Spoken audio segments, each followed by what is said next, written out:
are Locked On Kentucky, your daily podcast on the Kentucky Wildcats, part of the Locked On Podcast Network, your team every day.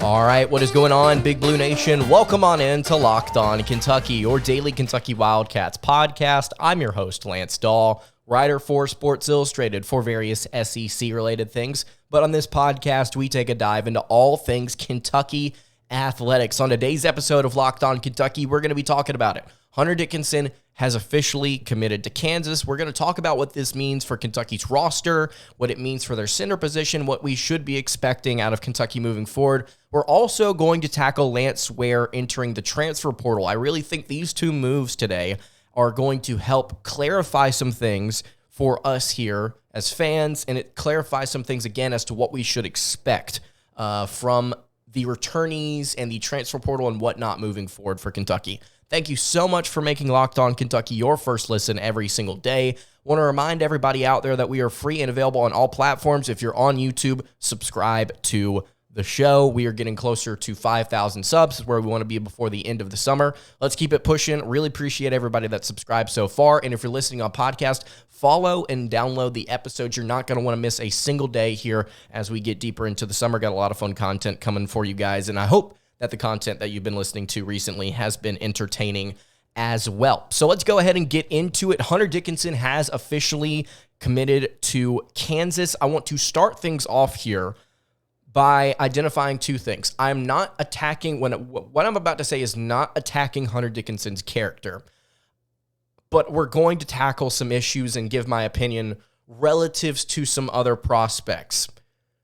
But I'll start things out here by saying what he is to college basketball. He's a very talented center that averaged over 18 a game at a very solid school. He's a good basketball player, good three-point shooter last season, helped them stretch the floor. He was versatile. He was an entertaining player to watch, and he's going to be an entertaining player to watch at Kansas. I think he's going to be a good system fit for Bill Self. I think he's going to be a vital piece to what could be another, again, national championship contending program. Kansas is good. Hunter Dickinson is good.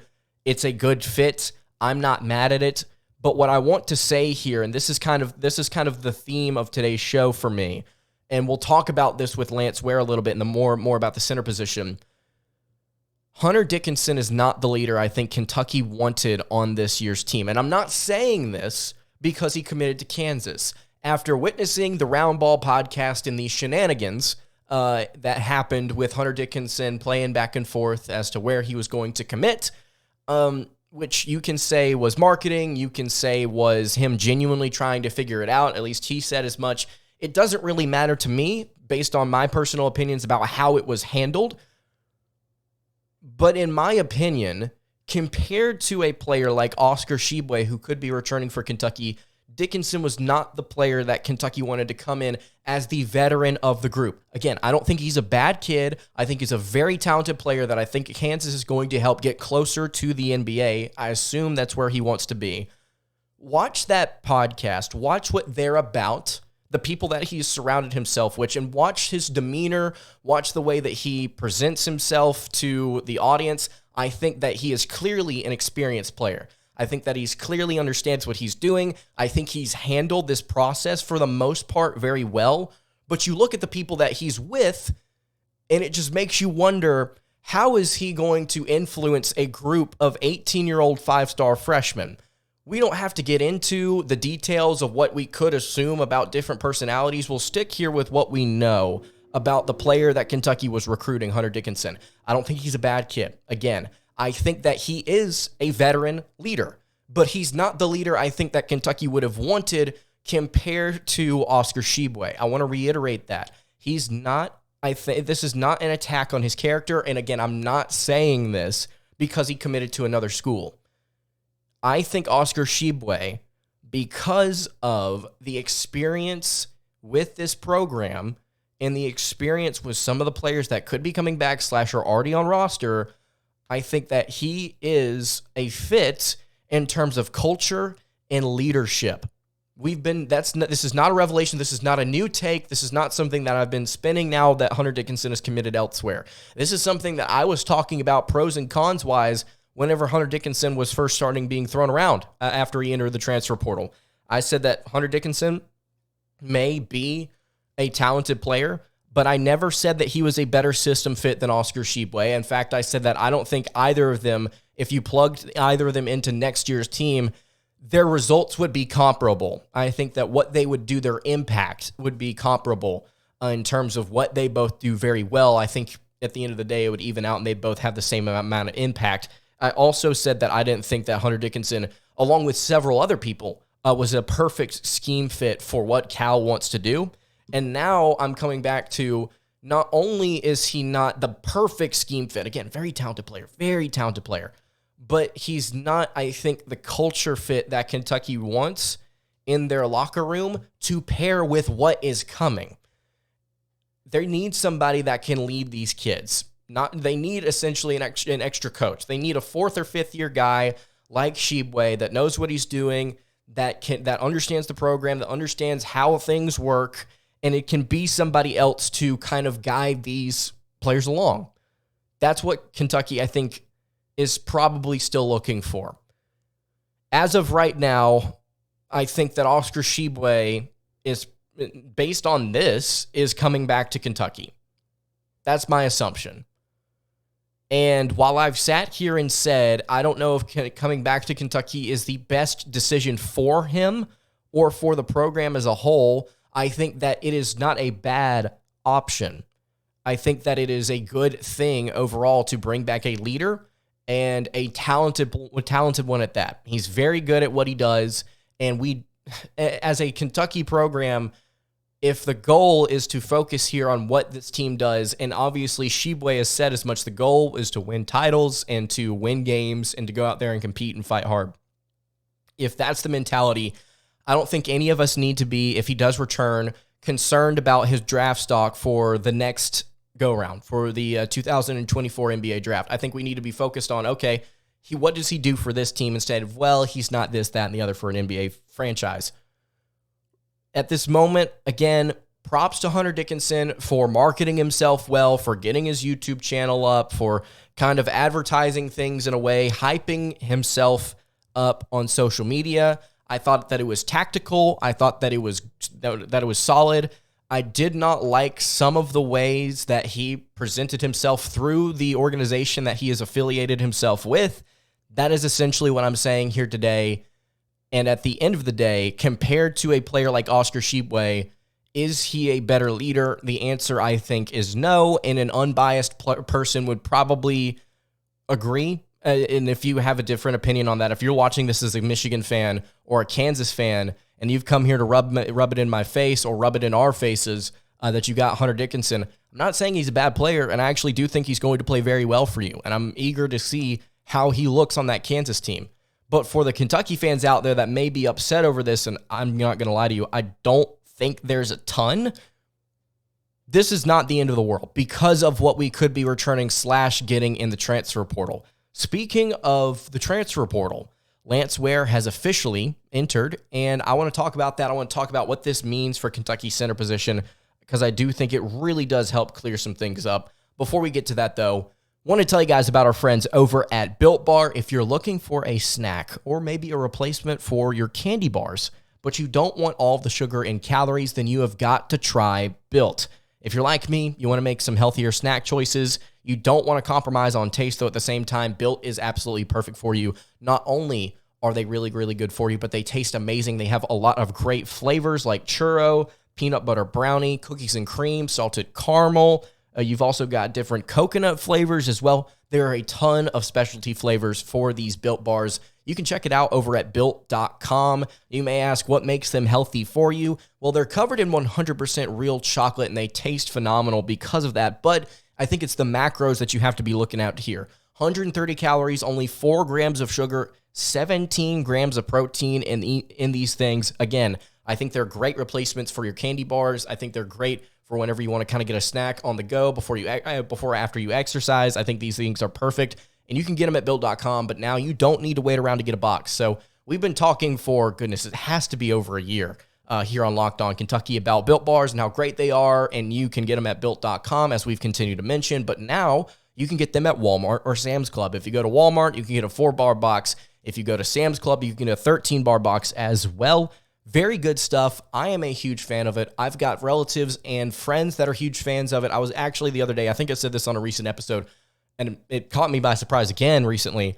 I was hanging out with a friend going over to his house, and he's got in a little tray Built bars just sitting around, like organized in a tray. I'm like, you know Built? And he was like, yeah, they're great. I absolutely love them. I enjoy these sorts of flavors. And I was like, I cannot believe that we've kind of made the way the Built family has into the houses of people that I know. I thought it was hilarious. So I would encourage you to check out Built.com. Like I said, I've got friends, I've got family who have done it without my suggestion, and they all love them. So check them out. And once you do, you can thank me later. All right, continuing along here on the Thursday edition of Locked On Kentucky, Lance Dawe hanging out here with you. If you have not checked out the Locked On College Basketball Podcast, I said it yesterday, I've said it goodness knows how many times on this show, you're doing yourself a disservice. Isaac Shade, Andy Patton, they do such a good job with that show. You can find it on YouTube or wherever you get your podcast. Again, it's the Locked On College Basketball Podcast coming your way on YouTube or wherever you get your pods. So we've got Lance Ware entering the transfer portal for Kentucky. I sort of thought that this might have been a possibility whenever the season first ended, but here we are now, and it's official, and I know that some people in the comment section have continued to remind me that Ware was going to be on next year's team, and I was approaching it as such over the past few weeks, but news broke yesterday that a player was probably going to be entering soon, not named Dawe Thiero, and here we are now. So this is what Lance Ware said on his transfer portal graphic, I should say, or announcement.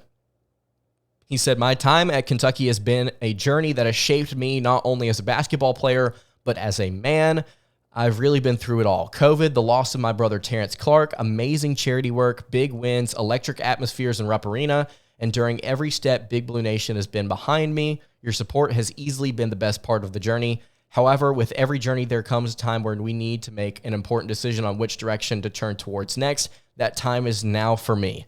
Although I have loved being a part of Kentucky, being coached by a Hall of Famer and his tremendous staff and battling alongside my brothers day in and day out, it is time for me to take my next step. I want to thank Coach Cal for his support, along with my family who play an important part in everything I do. I have decided to enter my name into the transfer portal and explore my options to finish my collegiate career. Being a member of the Big Blue family has been a dream come true, and I'll forever say, how about those cats? Lance Ware, as I've mentioned on the show pretty recently, actually, I think one, and I'm not saying anybody in the locker room is bad, just one of the better men that I've seen come out of Kentucky as of late, in terms of his energy, in terms of his excitement, his personality, his passion. Everybody loved it. Everyone loved what he brought to the table for the Wildcats when it came to support off the bench. And I really do think this is something, I think I said this last year. I lose track of what I say on the podcast often, especially when it comes to what was going on a season ago. But Ware is going to tear it up somewhere. Once he gets immunity, once he gets the opportunity, I think that he can easily go into a Power 6 school and be a starter and be a really good player. We saw Bryce Hopkins do it at Providence last year. We got to see him play against the Wildcats again in the NCAA tournament this season. Ware is going to be a dog. He's going to be good for somebody. He needs to work on his free throw shooting, but if he can do that, he's going to be a very talented player. Former 5-star. Again, he's got the tools. He's got the ability. He's got the energy. He's got the ethic. I think that he can go out there and he can be a special player. So I really do appreciate the time that Lance Ware has given to this program. And it really seems that he was loved by a lot of people on that team and a lot of people on staff. Coach Cal quote tweeted Lance Ware's announcement to enter the portal, and he said, Lance has gotten better every year. He's an exceptional leader and as good as a teammate as I've ever coached. He knows he is welcome to return if he doesn't find the opportunity he's looking for. Lance is Ellen's favorite player, so I'm really not looking forward to telling her the news. Again, just a really good person, really good player. Everybody loves him, and I think that he is going to make a mark wherever he ends up transferring. And if he comes back, I think Big Blue Nation would welcome him wholeheartedly. So you look at the situation right now with Kentucky's center spot, and like we mentioned, Hunter Dickinson, no longer an option. Lance Ware, out of the transfer portal. So what do you have at your center spot and your power forward spot? Well, right now, you've got Aaron Bradshaw at your 4, which was recently confirmed by John Calipari in an interview with John Fanta that he will be playing the 4. So there's no arguing with that anymore. And then you've got Ugonna Onyenso at your 5. Those are the 2 players you have in your front court right now. Your back court's set. Your small forward spot, maybe need Antonio Reeves to come back. If you don't, you get a transfer portal player there, or you get Chris Livingston. Your front court needs help. You need somebody to come back in. Is that Oscar Tshiebwe? If it's not, who else do you go out and get? Right now, Kentucky is in the same place that they were before Hunter Dickinson committed to Kansas. They're in limbo. They're waiting for Oscar Tshiebwe to make a decision. And he said that he's going to stick in the draft as long as he possibly can. So right now, Kentucky's in a difficult spot. Do they go after another player in the transfer portal? Maybe Connor Vanover, maybe somebody that we've recently talked about on the show. I'm not hinting at anything. I'm just throwing it out there. Do they go after some of the top portal prospects that are still in, like Musa Cisse? Their Kenny Photo is also somebody else that you could be looking at here. Jackson Grant is a former 5-star from Washington that Kentucky could take a look at. You've got options. You've got several players that you could be taking a look at right now if Kentucky wanted to. But I think that's the question. Is Kentucky going to heavily pursue a transfer portal player with Oscar Tshiebwe still out there? Because Oscar apparently gave Kentucky the blessing to do whatever they wanted, and if they found a replacement for him, then so be it. But it doesn't really seem like Kentucky is going to want to, they're not going to heavily pursue a player. At least it looks like that based on their previous actions. They were slow to get active in the portal, and they were slow with Hunter Dickinson, and then they decided to walk away from a couple of other prospects that they were quote-unquote interested in. And that's not a revelation. I mean, that happens with a lot of different players. But if they're going to commit to somebody and pursuing them, I want to see it within the next few days, because right now it doesn't really look like they're going to. It looks like they're kind of putting all their cards out for Oscar Tshiebwe. They're waiting for him to make a decision. And I really do hope it is this decision to return, because if it's not, I would much rather him announce that he's not coming back sooner rather than later, because it would be bad for Kentucky if they got put in that spot and some really good players were already out of the portal that are currently in. So if you've got any thoughts on the transfer portal for Kentucky basketball, they also need a backup power forward right now. If Chris Livingston doesn't come back, even if he does Kentucky need a backup 4? I think that's a legitimate question, and I think the answer for me is yeah, they do. If you've got any thoughts on the portal, if you've got any questions about this year's team, about what's going on with Kentucky basketball, Kentucky football, anything going on with UK athletics, you can leave it in the YouTube comments below.